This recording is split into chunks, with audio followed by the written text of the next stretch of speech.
What's up, guys? So it's sort of in the morning right now. It's like 11 o'clock. I just woke up. I had a long night last night. I was at work the whole day. Anyway, so I'm gonna go fix the car. I'm gonna go polish the car because I don't like the paint job on it. I don't want to clean it all, or I might wax it the next day.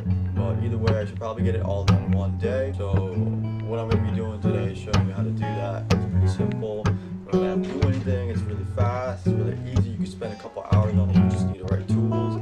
So I'm going to show you what I bought, what I'm going to use to make it go faster for me. Alright, so here's what I got.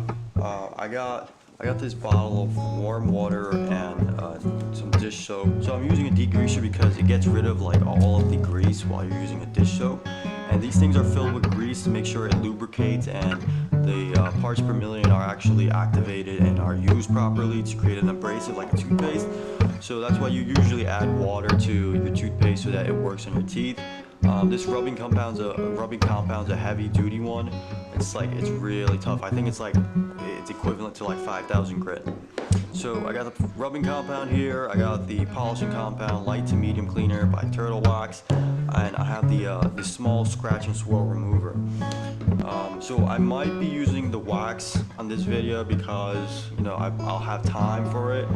But if I go on ahead and I use this rubbing compound, this heavy duty cleaner that removes stubborn stains and heavy oxidation, I really don't want to.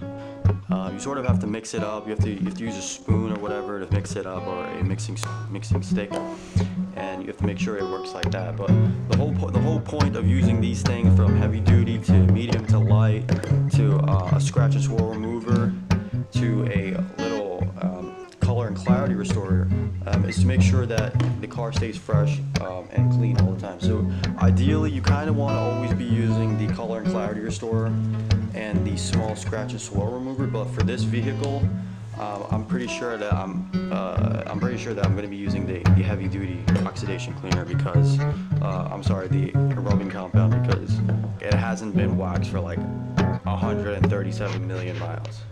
Anyway, so I have a bunch of microfiber towels. I think I have 6 of them right here, just in case. So this is going to be a big project, pretty much, or it's going to be a fast one because of this tool right here. I've done a hand restoration where I just continuously went in circles over and over, but I got one of these things really cheap off Amazon. This one's not that great. It's actually called a Spa, so it's not really great, but the whole point is to make sure that I'm not going around and rubbing it around in circles myself the whole time with manual labor. So I've got this thing, and I'm just going to be using this with good old microfiber cloth. Now this microfiber cloth's already been used, like you can tell the difference. I'm not really going to get a new one because I know what I have to do. At the end we'll be using this little wool fiber to buff everything off. That's for the wax, and we're just going to fill this up with like warm water and dish soap, and you'll see why in a second. So I just filled it up with a lot of warm water and some dish soap that you've seen probably at another place. And what I'm going to be doing, instead of using these car washes, I'm just going to be using a dish soap separator to make sure that the contact is smooth and is accurate only with the clear coat of the car. Anyway, so we're going to get started. This thing has been washed and cleaned. It's already damp. It's going to be a lot better. I think the degreaser within this microfiber cloth that I've just dipped it in here is going to make it a lot better because it's going to separate the microfiber cloth from the compound itself, and it's continuously going to be using the compound to polish the car and remove all the oxidation so that this thing can be used again. I'm obviously going to have to get a new one. You can see the difference. I've used this a couple times on my car and a different car, but this car I just got it for 130,000 miles for like a couple bucks. I really don't like the shine. I want to keep it. I want to probably take it to the next level after I get rid of it. Anyway, here we go. Alright, so here's the car. I should wash it like 3 days ago, but it's already like, it's just so terrible. It already collected all this dust already. Like 3 days ago I collected all the dust off of it. So I'm not going to be using any car wash soap on it because it's going to take too long.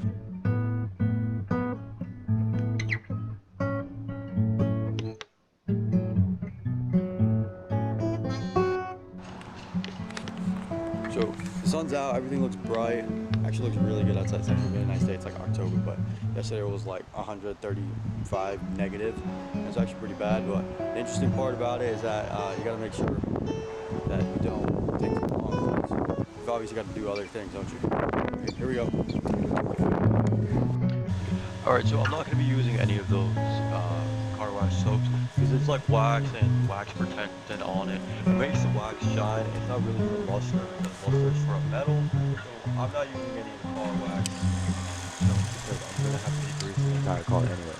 So I'm using some dish soap and some warm water. I'm going to go on ahead and compound, and I'm just going to apply it liberally so that the grease on the compound itself is actually being utilized and it doesn't overheat. Now the temperature is sort of like 32 degrees. I think I mentioned that earlier, but you want to make sure that you do clean the car properly, and you want to make sure that everything is nice and smooth.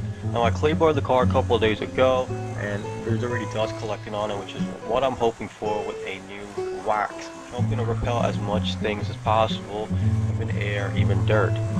Now it might not be possible, but if I do get a good shine off of it, the shine might last a little longer through the particles that's on the vehicle.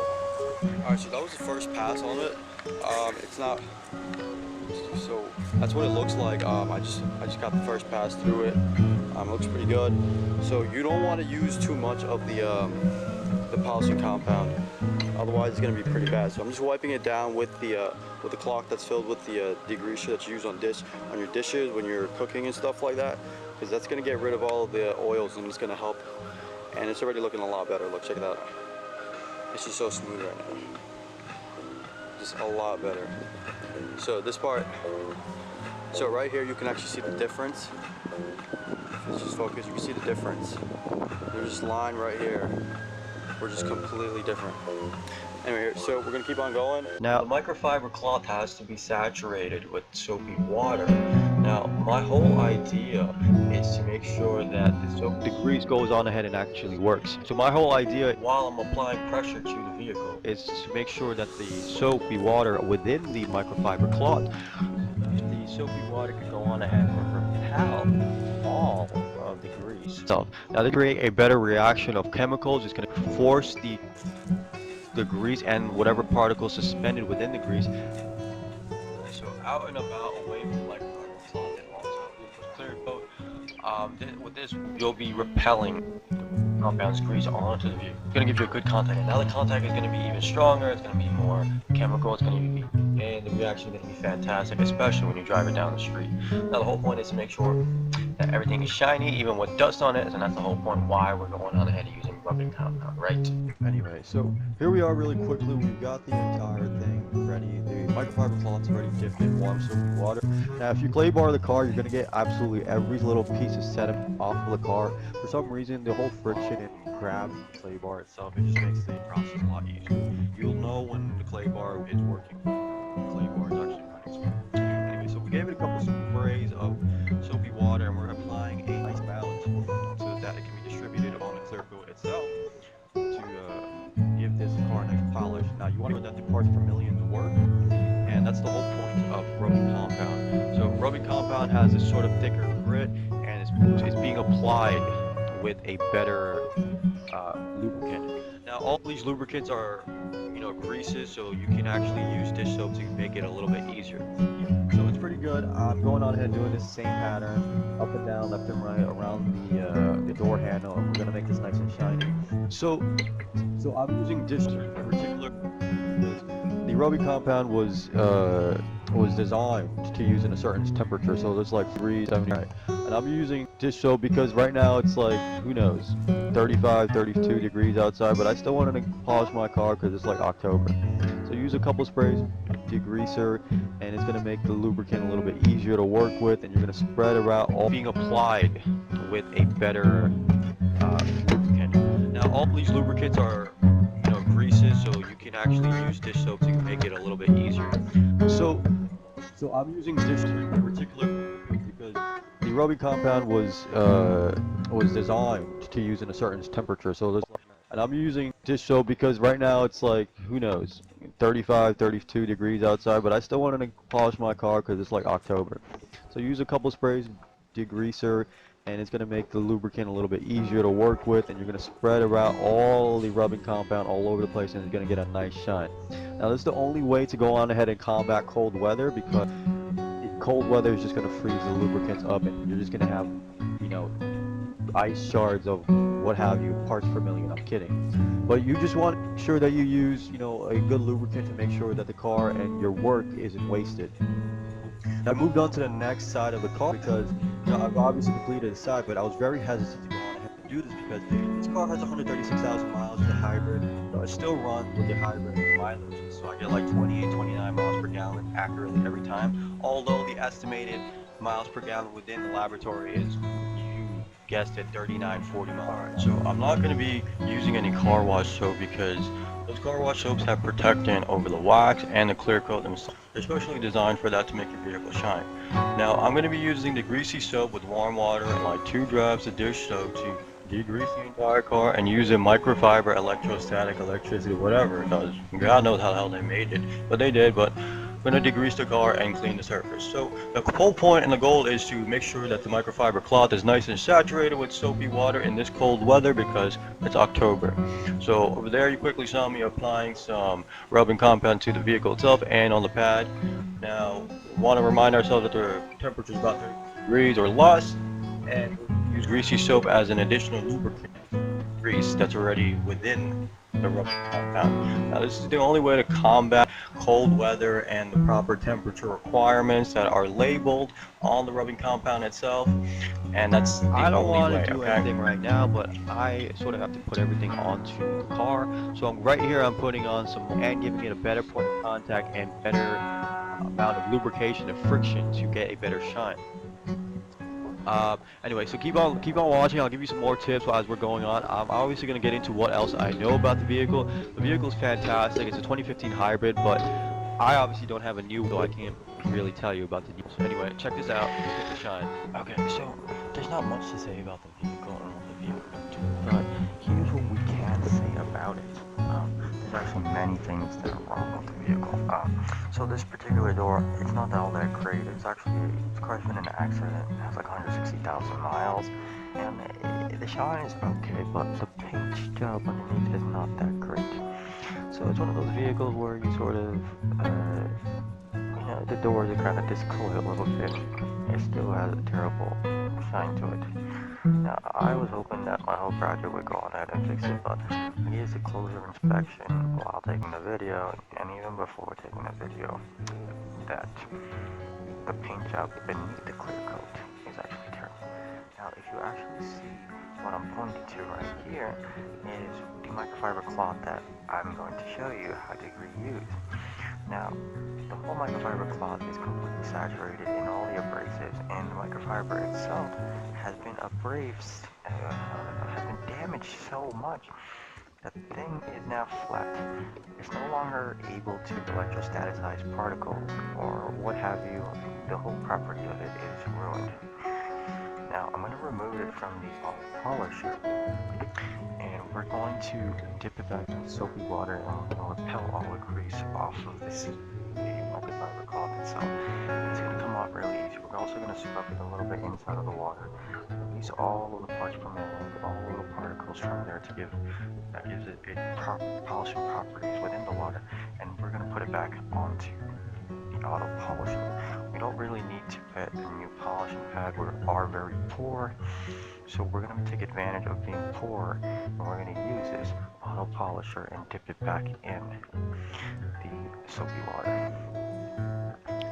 Now, as I mentioned earlier, this whole product is not working too well because the door has been in an accident and has been replaced. So what we're going to do is we're going to add some polishing compound, which is a little heavier and a little bit more finer, to the same door we just apply rubbing compound to. Now you initially want to do this to the entire car.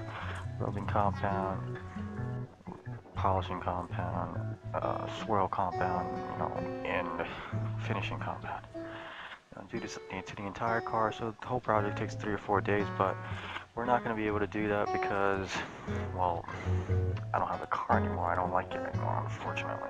So there won't be a whole series for this, unfortunately, unless I get a new car to restore again, and that won't be an issue with your help.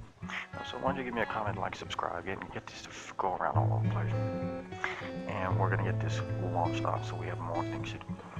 Anyway, I want to do a voiceover in Silati and Bengali so that you folks back in Bangladesh and here can also catch along, so you can do it at home yourselves. Now, for you guys who think your parents are immigrants aren't dumb, I just want to let you guys know they're just waiting for you to just tell them what to do. Anyway, check this out. We're going to click on continue on, enjoy the music. Now, we want to keep in mind of all the little things that we're going to do, and we're going to keep in mind of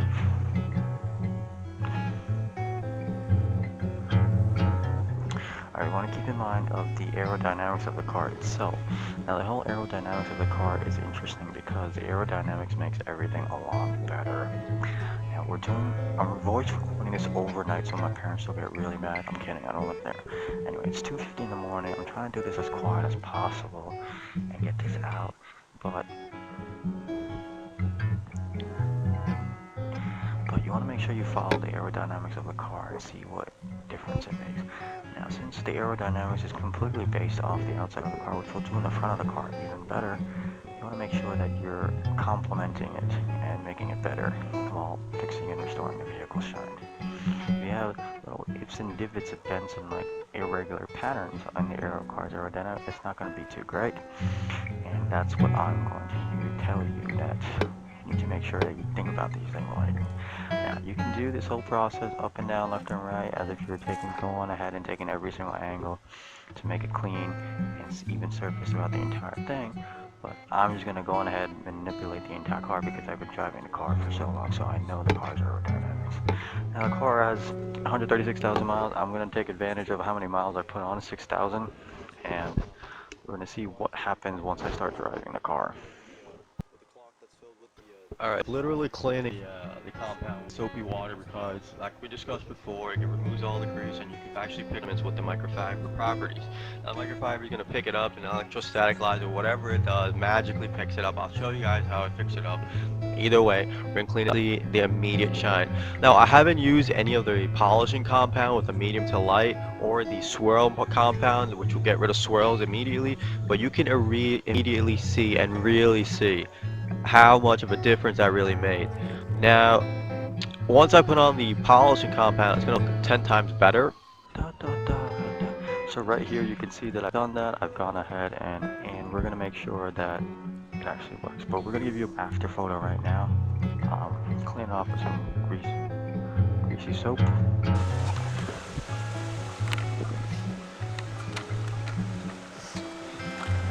Alright, so I hit the spot with some, in the details of this one, this thing's not even focusing on anything, that's how well it's reflecting. But if you look at this side over here, so yeah, so that side's gonna shine, and this side isn't because of the poor paint job, and that's unfortunate because I just spent a lot of time just doing that for no reason. Anyway, so you can polish this as well, it's pretty easy. Thought it brought me down, so just make sure you get the top side of it. That's gonna shine pretty good.